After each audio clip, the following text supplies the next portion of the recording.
मतदारसंघातले काही विषय होते, जसं सावली बिल्डिंग आहे, बीडीडीचा प्रोजेक्ट आहे, असे अनेक काही काही विषय असतात, त्याच्याबद्दल भेटतो.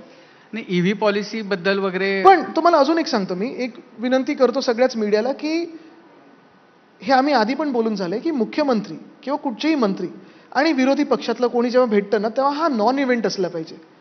2-2.5 वर्षामध्ये वातावरण एवढं गढूळ झालेलं होतं आणि कदाचित गेल्या 5 वर्षामध्ये की हा एक इव्हेंट व्हायला लागला. सगळे कॅमेरे आमच्या मागे धावतात, मग कॅबिनमध्ये येण्याचा प्रयत्न करतात, बाहेर आल्यावर वेगळीच चर्चा रंगते. हा एक नॉन इव्हेंट असायला पाहिजे. आम्ही एकाच राज्याचे आमदार आहोत, आम्ही एकाच राज्यातून निवडून आलेलो आहोत आणि जनतेची प्रश्न घेऊन, जनतेची कामं घेऊन आम्ही कधी कधी जाऊ शकतो.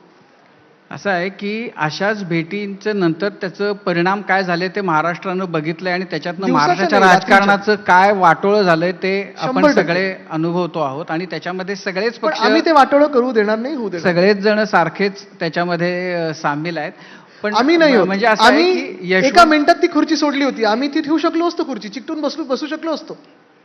नंतर कोर्टाचा पण निर्णयात आपण पाहिलं असेल, कोर्टाने देखील तेच सांगितलं होतं की जर उद्धव ठाकरे जर मुख्यमंत्र्याचं पद सोडत नव्हते तर आम्ही त्यांना रिइन्स्टेट करू शकलो असतो. तरी उद्धव साहेबांनी एका मिनिटात सोडली, कारण खुर्चीचा मोह नव्हता. पण आता त्या गोष्टीचा आणि पश्चाताप आहे. असं एक सुद्धा राजकारणी व्यक्ती मला दाखवा की ज्यांनी खुर्ची एका मिनिटात सोडली असेल. आता त्या गोष्टीचा बिलकुल नाही. मला होतोय? माझ्या वडिलांचा अभिमान आहे. कशाचा पश्चाताप कशाचा होतोय? कशाचाही नाही. कारण जेव्हा तुम्ही कोणासोबत काम करता, आम्ही तरी अंधविश्वास, म्हणजे बाकीचे लोक काही काही अंधभक्त असतात, आम्ही अंधविश्वास ठेवून काम करतो आणि तो विश्वास तसाच आमचा अजूनही जे लोक आमच्यासोबत आहेत त्यांच्यावर तसाच आहे.